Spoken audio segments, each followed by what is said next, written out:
When I was 29 years old, my husband, children, and I lived at Bend, Oregon, and I was very ill.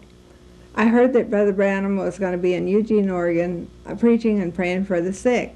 And although that I had been raised in a church that didn't believe in healing for our day, I wanted to go and be prayed for because I wanted to raise my children. I wanted to live to raise my children.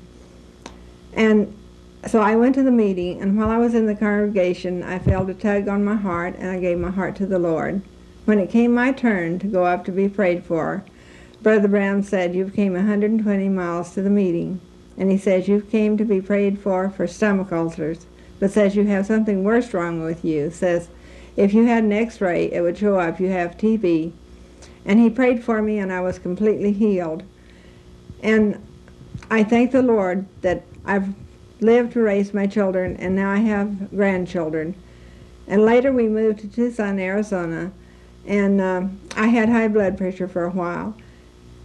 And the doctor took x-rays of my heart to see if it was enlarged.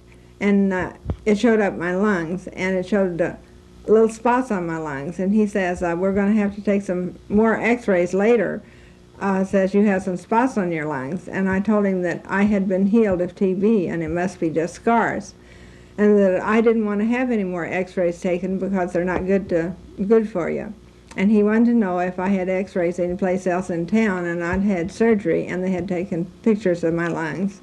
And so he compared the pictures. That had been 7 years previous, and he compared the pictures, and they were the same. And so it was just scars, and I just thanked the Lord that I was completely healed.